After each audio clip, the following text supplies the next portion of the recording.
Hi friends, sociology 10,000 MCQ series का यह है पार्ट 39। क्वेश्चन नंबर 1901 से क्वेश्चन नंबर 1950 तक सोशोलॉजी का ये 10,000 एमसीक्यू सीरीज जो है आपको सोशोलॉजी एनटीए यूजीसी नेट या किसी भी सेंट्रल यूनिवर्सिटी में पीजी एंट्रेंस एग्जाम क्वालिफाई करने के लिए मोर देन सफिशिएंट होगा। आप इसको 2-4 बार प्रैक्टिस कर लोगे तो आपको श्योर सक्सेस मिल सकती है। हमारा प्रीवियस पार्ट्स पाने में दिक्कत होगी तो हमारा प्लेलिस्ट चेक कर सकते हैं, नहीं तो यूट्यूब में डायरेक्टली सर्च कर सकते हैं। जैसे सोशोलॉजी 10,000 एमसीक्यूज पार्ट 1, 2, 3 जो भी चाहते हैं भाई ईश्वर मोहंती। चलिए शुरू करते हैं part 39। Question number 1901। Faction within the dominant caste depends on. Faction within the dominant caste depends on A. Pattern of land distribution. B. Pattern of exchange. C. Both A and B. D. None of the above. इसका correct answer जो है वो option A, pattern of land distribution. Land distribution को लेके dominant caste में मतलब quarrel होता है या झगड़ा होता है। Question number 1902। Who is associated with the study of a Tamil village dominated by Brahmins? Who is associated with the study of a Tamil village dominated by Brahmins? Options है A. Mansanibus, B. Gold, C. Goff और D. None of these. इसका correct answer है option सी, काथलिन Gauff. उन्होंने जो लिखा था the social structure of A Tanjore village. ये जो तंजौर डिस्ट्रिक्ट में वो विलेज का नाम है जो कोम्बापेटाई। तो उन्होंने मेंशन किया कि कोम्बापेटाई इज ए फेयरली टिपिकल ब्राह्मण विलेज। तंजावुर डिस्ट्रिक्ट में और जो श्रीपुरम विलेज है उसको स्टडी किए थे आंध्र बेते।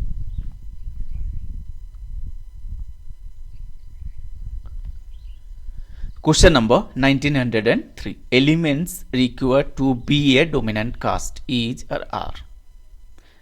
कौन सा एलिमेंट्स जो चाहिए एक डोमिनेंट कास्ट बनने के लिए? A. Wealth and power, B. Numerical strength, C. Ritual status और D. All the above.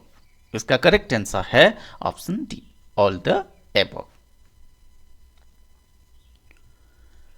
Question number 1904. Dominant caste is theirs in Indian society. Dominant caste is theirs in Indian society. A. Common, B. Rare, C. Universal और D. Does not exist. इसका correct answer है option A, Dominant caste is common in Indian society.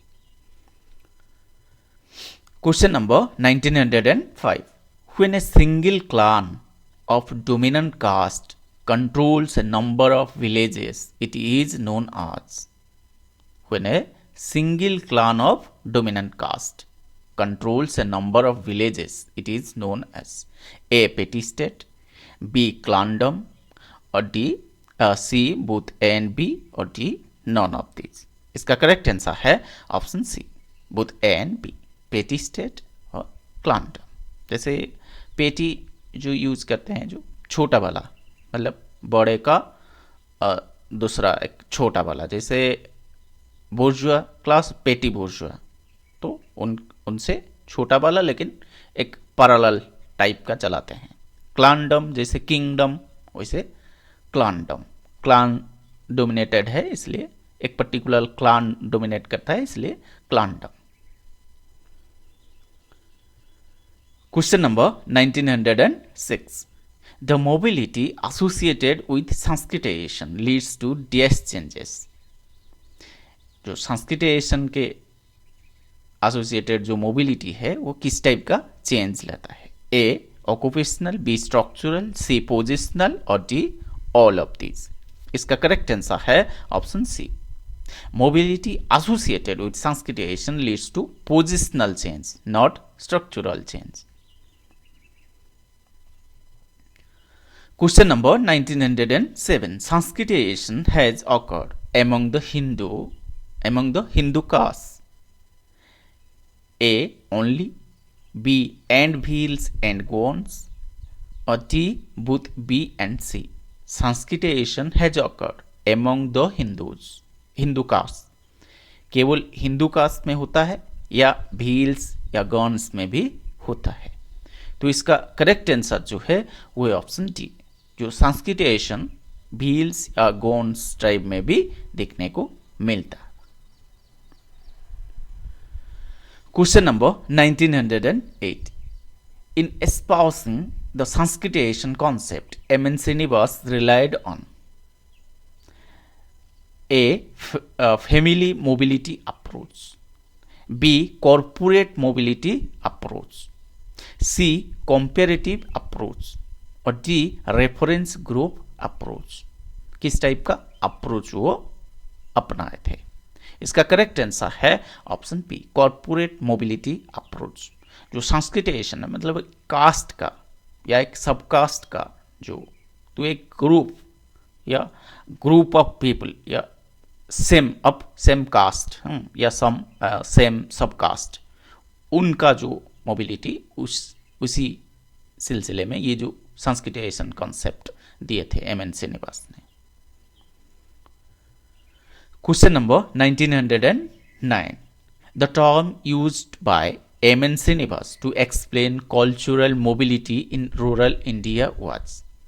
The term used by M.N. Srinivas to explain cultural mobility in rural India was? A. Sanskritization, B. Westernization, C. Secularization, और D. Brahminization। इसका correct answer है option ए, सांस्कृतिक। लेकिन M.N. Srinivas जो है पहले Brahminisation जो concept का यूज किया था कि ब्राह्मण को फॉलो करेंगे, ये जो लोअर कास्ट जो है बाकी जो 3 वर्ण है वो ब्राह्मण्स को फॉलो करते हैं। लेकिन बाद में उनको पता चला कि नहीं, जो डोमिनेंट कास्ट है या अपर 3 वर्ण से है तो उनमें से जो लोकली डोमिनेटेड कास्ट है तो और डोमिनेंट कास्ट है तो उनको फॉलो करते हैं।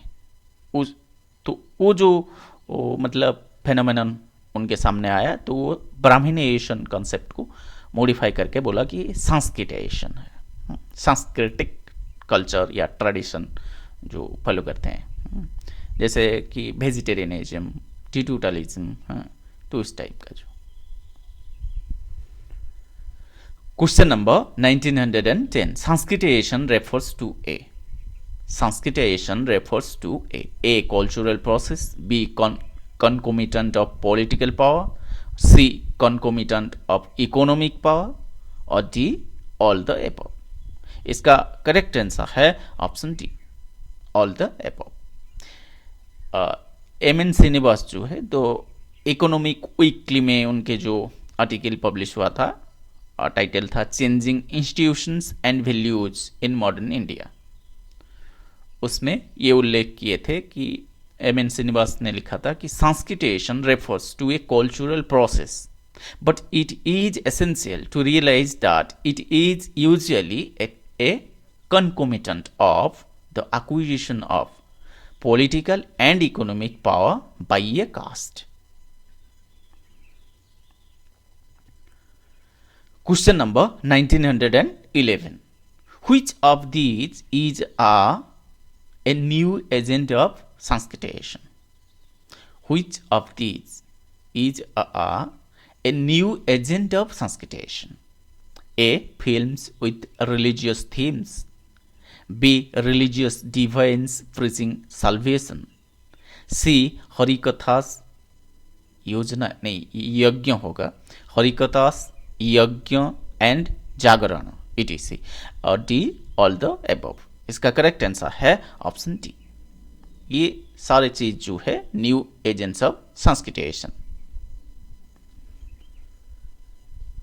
Question number 1912, the term desanskritization refers to, the term desanskritization refers to A. secularization, B. westernization, C. universalization, और D.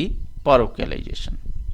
इसका मोस्ट अप्रोप्रिएट आंसर जो होगा वो होगा option B, westernization. Desanskritization is a process of downward social mobility. जो western impact है या colonial role हुआ तो जो वेस्टर्नाइजेशन मतलब वेस्टर्न इम्पैक्ट हुआ तो ब्राह्मण भी नॉनवेज खाने लगे। तो ब्राह्मण के जो रीति नीति कस्टम में चेंजेस आया, तो ये एक डिसंस्कृताइजेशन एक प्रोसेस शुरू हुआ। तो ये डिसंस्कृताइजेशन, तो इसको कुछ हद तक वेस्टर्नाइजेशन का इम्पैक्ट माना जाएगा। Question number 1913, what is the most important consequence of secularization? What is the most important consequence of secularization? Secularization का मोस्ट इंपॉर्टेंट मतलब कॉन्सिक्वेंस क्या है? A, religious harmony, B, inter religion marriages, C, understanding social economic and political problems through non religious approach, D, all the above. इसका correct answer है option C, understanding social economic and political problems through non religious approach. पहले क्या होता था, मतलब सब कुछ सोचते हैं रिलीजियन के परिव्यू में, तो रिलीजियस पर्सपेक्टिव में सब कुछ सोचते हैं। कुछ भी प्रॉब्लम हो या कुछ भी टॉपिक हो वो रिलीजन आ ही जाता था। लेकिन सेकुलराइजेशन का ये जो इम्पैक्ट हुआ कि रिलीजन को छोड़ के भी कुछ समझने के कुछ चीज को, उस टाइप का। Question number 1914, Which of these is a major difference between Sanskritization and secularization? इनमें जो Sanskritization secularization में मेन डिफरेंस क्या है? A, Sanskritization is concerned with Hindus, secularization with all. B, Sanskritization attracts mainly lower castes, secularization with all sections of society. C, Sanskritization is related to tradition, secularization is the gift of the modern age. D, all the above. इसका correct answer है option D, all the above। ये तीन जो difference दिया गया है ये सारे डिपिक्ट करता है संस्कृताइजेशन और सेकुलराइजेशन को, मतलब कैसे डिफरेंट है वैसे क्लियरली डिफाइन करता है या डिपिक्ट करता है। Question number 1915. After the study of which society was the concept of Sanskritization propounded? किस सोसाइटी या किसको स्टडी करने के बाद जो कॉन्सेप्ट ऑफ संस्कृताइजेशन दिया गया, मतलब भाई M N. Srinivas. A, Todas of Nilgiri, B, Coorgs of South India, C, Nair tharavad, और D, Khasis of North East. इसका करेक्ट आंसर है option B, Coorgs of South India. वो एम.एन. श्रीनिवास का जो किताब है religion and society among the Coorgs of South India, तब का वो मैसूर स्टेट था, अब present day of Karnataka state, Coorgs of South India. Question number 1916. India is described as a traditional society because India is described as a traditional society because किस लिए India को हम traditional society कहते हैं? A person's status is determined by birth, B a person's behaviour is concern with custom, C mythical thought predominates in society, D all the above. इसका correct answer है option D, all the above. ये सारी चीज के लिए हम Indian society को traditional society कहते हैं। Question number 1917. Which of these books has been written by M.N. Srinivas? इनमें से कौन सा बुक जो है M.N. Srinivas ने लिखा है? A, India's villages, B, light on early Indian society and economy, C, culture and society in India, D, modernization of Indian tradition. इसका करेक्ट आंसर है option A, India's villages. India's villages जो किताब है ये M.N. Srinivas ने लिखा है, और ये जो light and early Indian society and economy, इसको लिखा है राम शरण शर्मा। और ये जो सी में है culture and society in India, ये 18 एसेज है एडिटेड बाय एस महापात्र। और डी में जो है मॉडर्नाइजेशन ऑफ इंडियन ट्रेडिशन, इसको लिखे हैं प्रोफेसर योगेंद्र सिंह, जो ओरिजिनली जो एक किताब लिखे थे Rudolph and Rudolph, modernisation of tradition. और रूडोल्फ एंड रूडोल्फ से इंस्पायर होके उनके जो किताब मॉडर्नाइजेशन ऑफ ट्रेडिशन से इंस्पायर्ड होके प्रोफेसर योगेंद्र सिंह ने ये किताब लिखा है कि मॉडर्नाइजेशन ऑफ इंडियन ट्रेडिशन।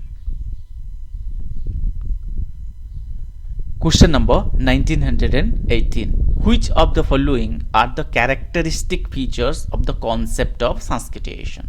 संस्कृतिएशन का characteristic features इनमें से कौन सा है?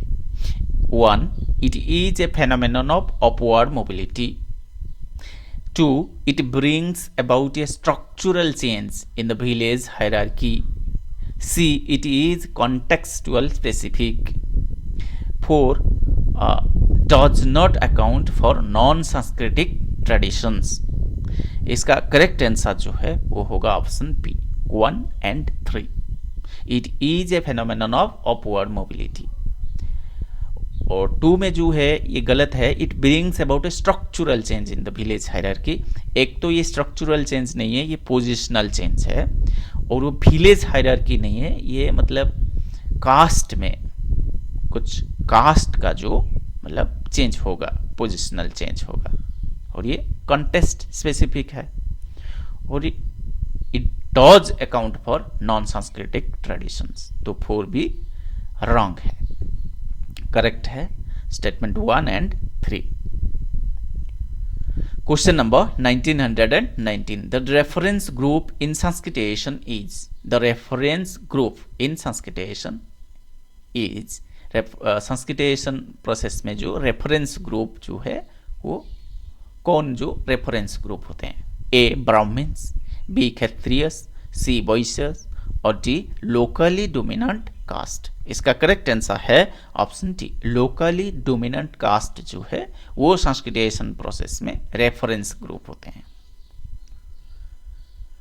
Question number 1920, consider the following statements. Assertion है A caste which is numerically strong and wealthy will be able to move up easily in ritual hierarchy. जो caste numerically strong है और धनी है, वेल्थी है, वो रिचुअल हायरार्की में easily upward move कर सकते हैं। रीजन है the more forms of dominance that a caste enjoys, the more forms of dominance that a caste enjoys, the easier it is for acquiring the rest. तो dominance होगा बहुत सारे field में, तो बाकी चीज को एक्वायर करने में इजी होगा।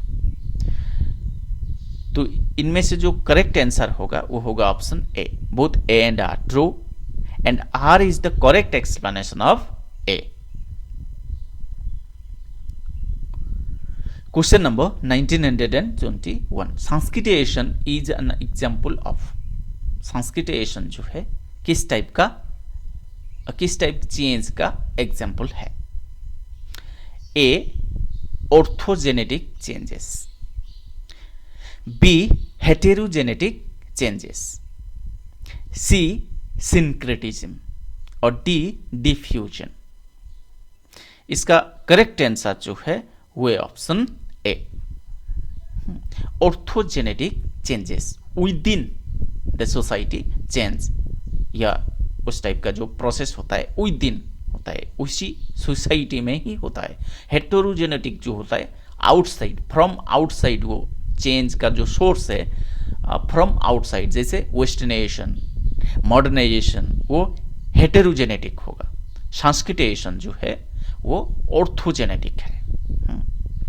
ये जो टर्म है सिंक्रेटिज्म, ये मतलब जो amalgamation of religions, cultures, school of thought, उस टाइप का है। मतलब दो चार जो रिलीजन या कल्चर या स्कूल ऑफ थॉट मिल के कुछ उनके मिश्रण में कुछ आया, तो उस टाइप का जो प्रोसेस को सिंक्रेटिज्म कहा जाता है। डिफ्यूजन तो diffuse. Question number 1922, which statement of Sanskritization is correct? इनमें से कौन सा स्टेटमेंट जो है संस्कृतिएशन के बारे में करेक्ट है? A, Sanskritization necessarily leads to social mobility. B, Sanskritization is a very quick method of social mobility. C, Sanskritization does not lead to structural changes in the caste system but only to a positional change. D, none of the above. इसका correct answer जो है वो है option सी। संस्कृत ए में जो है Sanskritization necessarily leads to social mobility, ये नहीं हो सकता है। और जो बी में है Sanskritization is a very quick method of social mobility, नहीं, एक जनरेशन या दो जनरेशन भी लग सकता है एक कास्ट को संस्कृतिएशन प्रोसेस में अपवर्ड मोबिलिटी हासिल करने के लिए, तो वो तो क्विक मेथड नहीं है और नेसेसरीली ये सोशल मोबिलिटी को नहीं लाता है, मतलब necessarily does not lead to social mobility. तो ये करेक्ट होगा option C, Sanskritization does not lead to structural changes in the caste system but only to a positional change. Question number 1923, Srinivas gave his concept of Sanskritization on the basis of his study of, किस study के basis में वो जो concept of Sanskritization जो concept है वो दिया था? A, Sripuram in Tanjore district, B, Coorgs of South India, C, Rampura in Mysore, और डी, समरपीट नियर हैदराबाद। इसका करेक्ट आंसर है option B, Coorgs of South India. Rampura village जो मैसूर स्टेट अब का कर्नाटक स्टेट, ये भी श्रीनिवास ने स्टडी किया था। तो वो जो कंसेप्ट दिए थे डोमिनेंट कास्ट का कंसेप्ट दिए थे, डोमिनेंट कास्ट इन रामपुरा विलेज। तो वो जो डोमिनेंट कास्ट अमेरिकन एंथ्रोपोलॉजी में पब्लिश हुआ था, तो वो रामपुरा विलेज स्टडी के बाद वो कंसेप्ट दिए थे डोमिनेंट कास्ट का। The Coorgs of South India ये स्टडी करने के बाद कॉन्सेप्ट ऑफ संस्कृतिएशन दिया था। और श्रीपुरम इन तंजौर डिस्ट्रिक्ट, ये जो श्रीपुरम विलेज स्टडी किए थे आंध्र वे थे।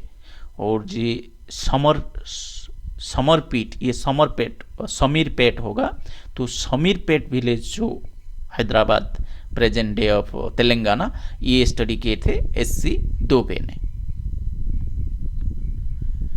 Question number 1924, Srinivas concepts of Sanskritization and Westernization are primarily meant to describe social change.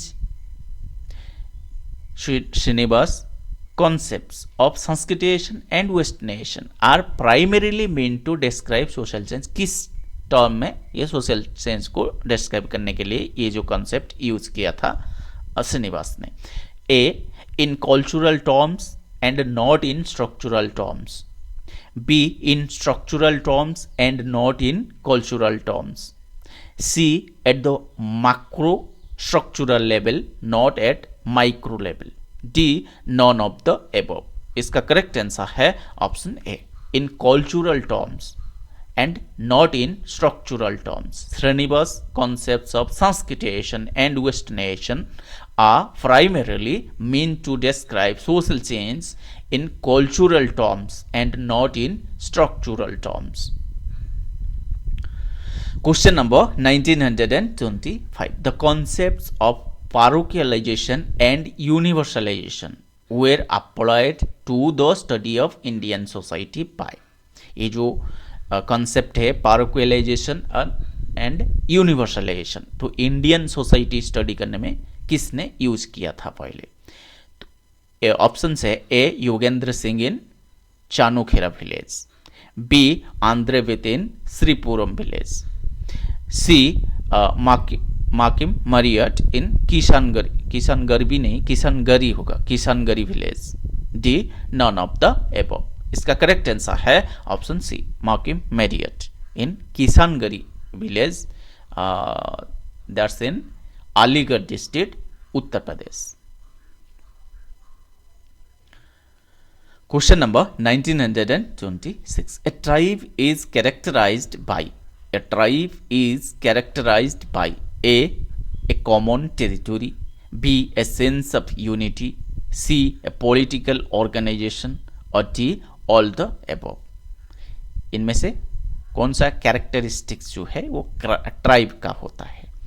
इसका करेक्ट आंसर है option D, a common territory भी, ए सेंस ऑफ यूनिटी भी और ए पॉलिटिकल ऑर्गेनाइजेशन भी। Question number 1927, which is not a necessary feature of a tribe.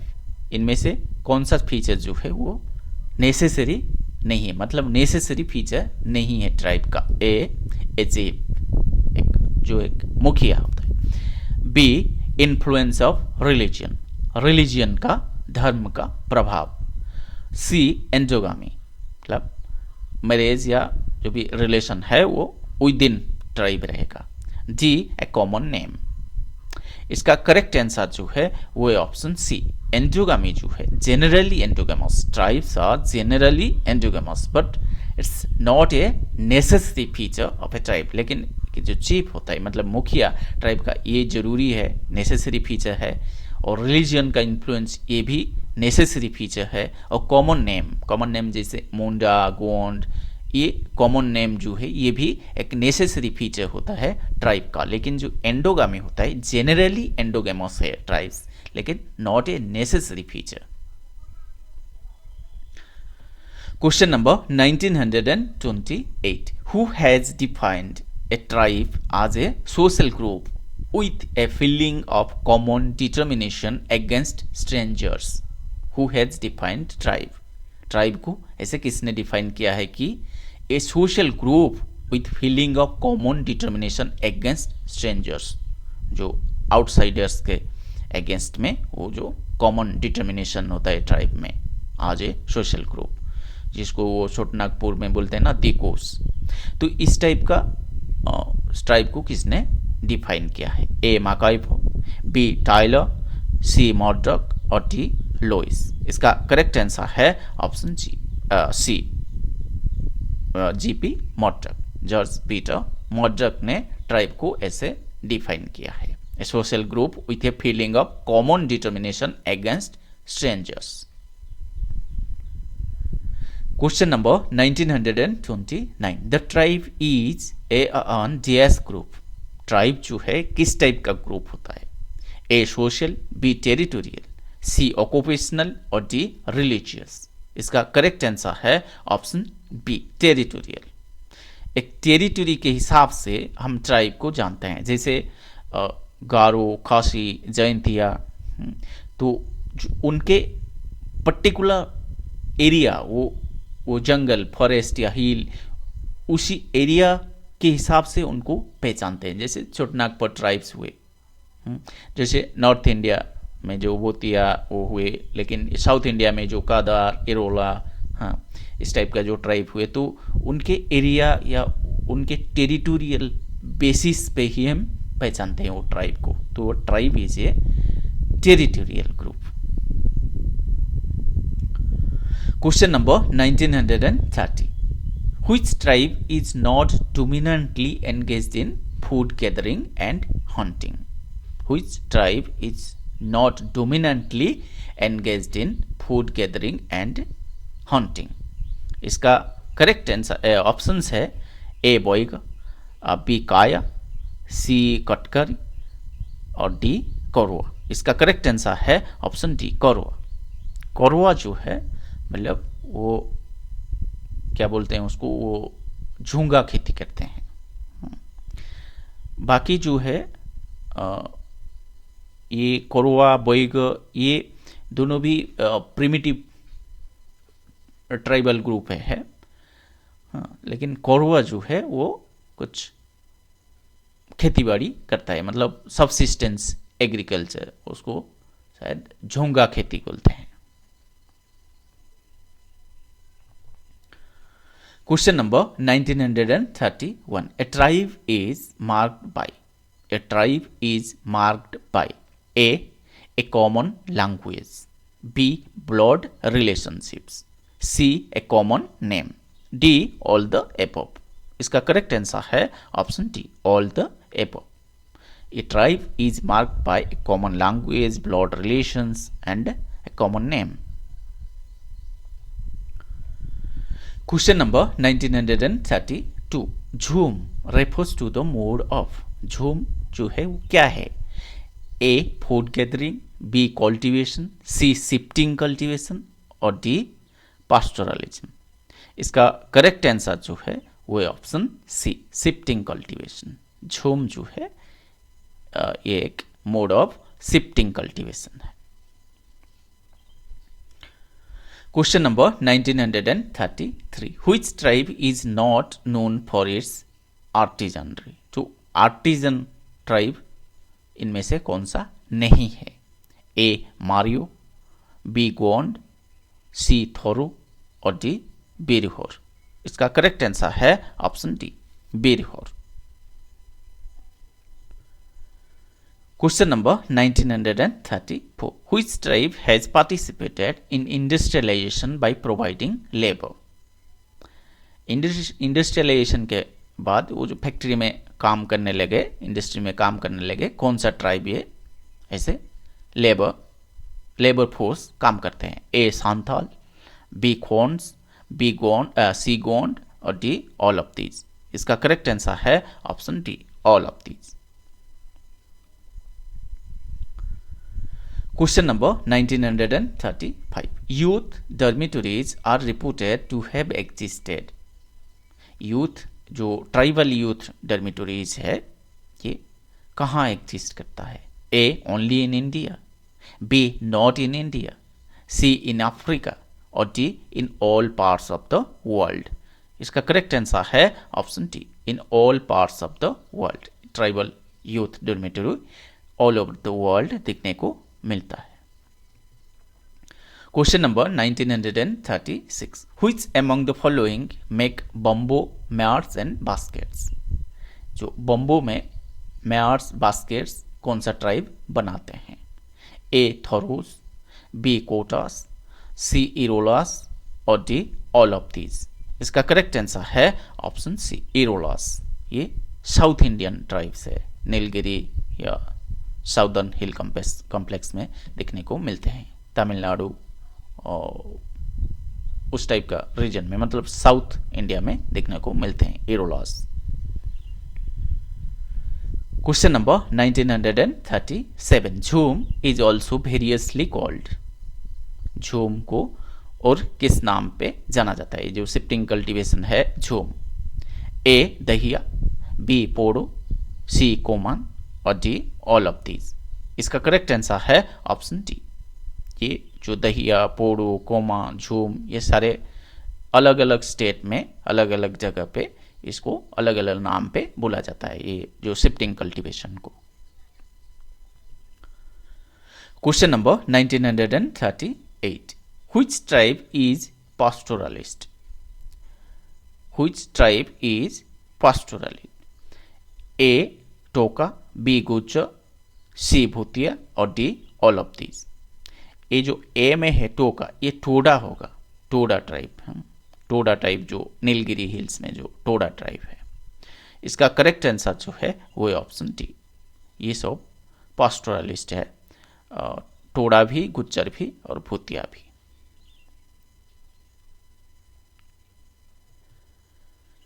Question number 1939. The Dias have migrated to Assam and worked as labor in the tea plantations.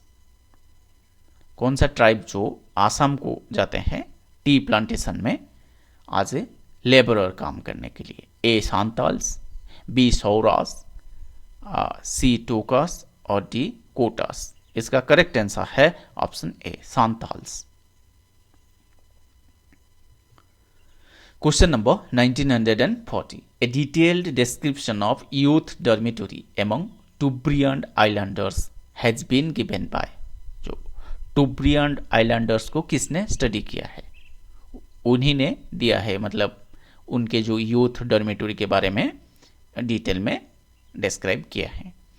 A Parsons, B Singer, C Malinowski और D Borges. इसका correct answer है option C, Bronislaw मालिनोस्की।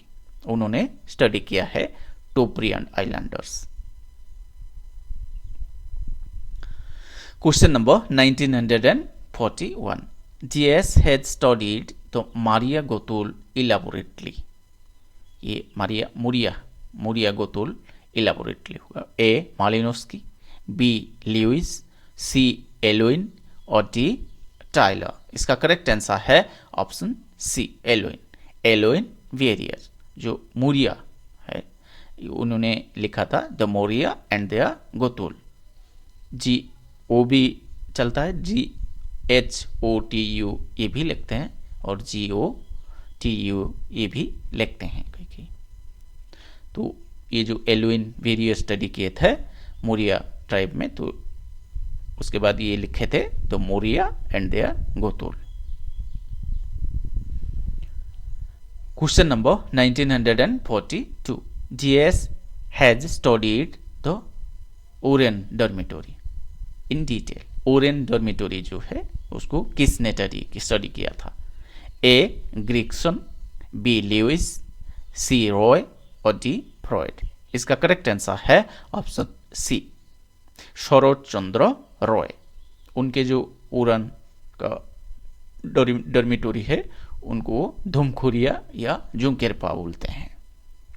Oren dormitory study किए थे Sharad Chandra Roy, SC Roy. Question number 1943, the Oraon dormitory was called. Oraon dormitory को क्या कहते हैं? ए रोंगबंग, B गोतुल, सी जुंकेरपा और डी दुमकोरिया। इसका करेक्ट आंसर है ऑप्शन जुंकेरपा भी होगा और दुमकोरिया भी होगा। तो जो ओरेन डॉर्मेटरी है, ये जो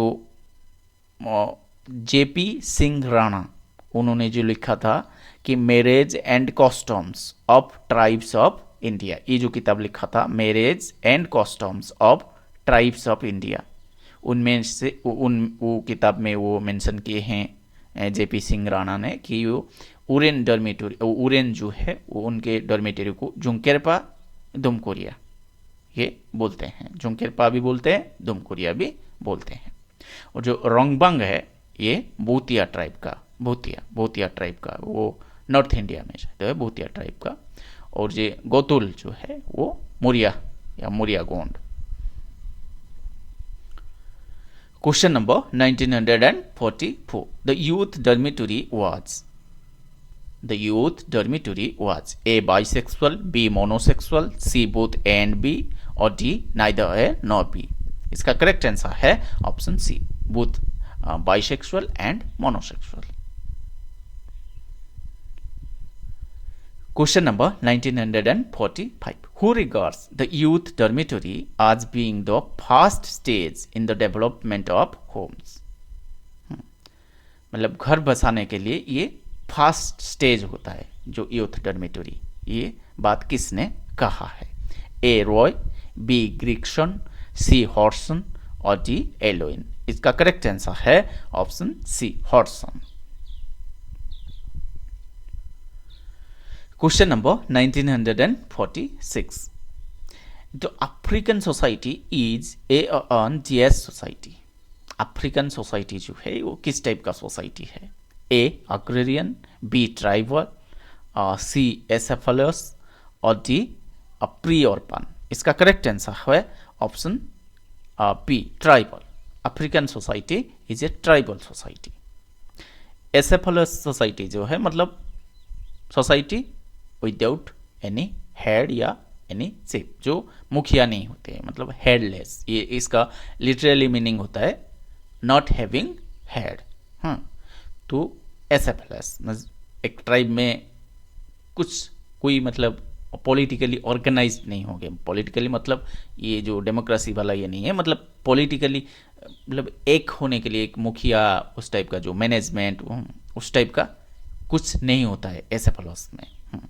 एनर्की हम इसको कह सकते हैं। Question number 1947, which is not a feature of tribe. इनमें से कौन सा फीचर जो है ट्राइब का नहीं है? A sense of unity, B common territory, C common language और डी एक्सोगेमस ग्रुप। इसका जो करेक्ट आंसर है वो है option D, exogamous group. Exogamous ये जो ट्राइब है वो एक्सोगेमस ग्रुप नहीं है। एंडोगामी जनरली प्रैक्टिस है, लेकिन एक्सोगेमस ग्रुप ये नहीं है। ये तो ये फीचर ट्राइब का नहीं होगा। एक्सोगामी जो है ये ट्राइब का फीचर नहीं है।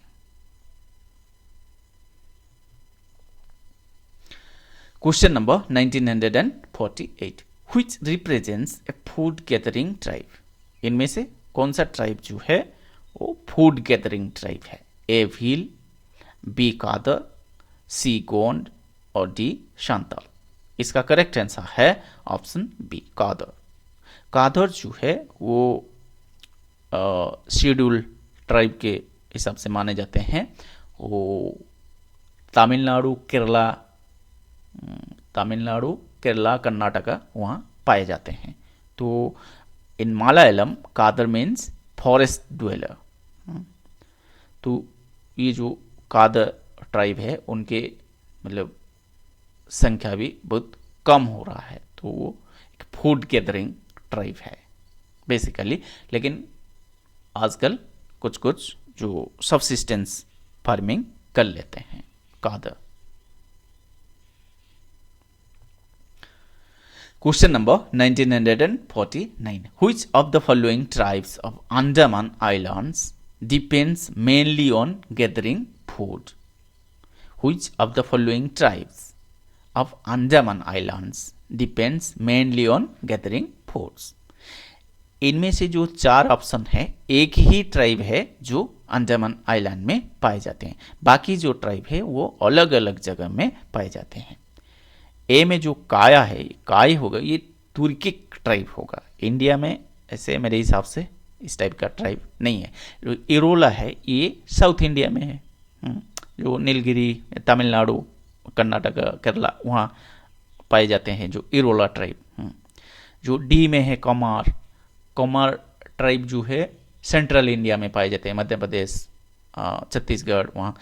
और कमार एक कास्ट भी है उड़ीसा में, कमार कास्ट भी है। और जो कमार ट्राइब जो है वो हिंदुइज्म के और ज़्यादा अट्रैक्ट होते हैं, मतलब उस टाइप का ट्राइब है कमार, और हिंदुइज्म के तरफ ज़्यादा झुकते हैं। और जो ओंगे ट्राइब है, ओंगे ट्राइब, यही है ये चारों में एक ही ट्राइब जो अंडमान ट्राइब है, अंडमान आइलैंड का। तो इधर जो करेक्ट आंसर होगा ऑप्शन सी होगा, क्योंकि बाकी तीन जो है वो अंडमान आइलैंड का ट्राइब नहीं है। क्वेश्चन नंबर 1950 इस पार्ट का लास्ट क्वेश्चन है। Mark the odd one out. इनमें से कौन सा जो है बाकी तीनों से अलग है? ए दहिया, बी पॉड नहीं होगा, पोड़ो होगा, PODU होगा, और सी गोतुल और डी कोमन। इसका करेक्ट आंसर जो है वो होगा ऑप्शन सी, गोतुल। गोतुल जो है वो मोरिया का जो मतलब यूथ और ट्राइबल यूथ डरमिटोरी है। लेकिन जो बाकी जो तीन है दहिया, पोड़ो, कोमन, ये सब होगा मतलब शिफ्टिंग कल्टीवेशन। तो ये करेक्ट आंसर होगा option C, Gotul. Okay friends, channel अभी अब तक सब्सक्राइब नहीं किया तो सब्सक्राइब कर लीजिएगा, लाइक शेयर जरूर करिएगा ताकि हमें थोड़ा बूस्टर मिल जाए। फिर मिलते हैं नेक्स्ट वीडियो में, तब तक बाय बाय।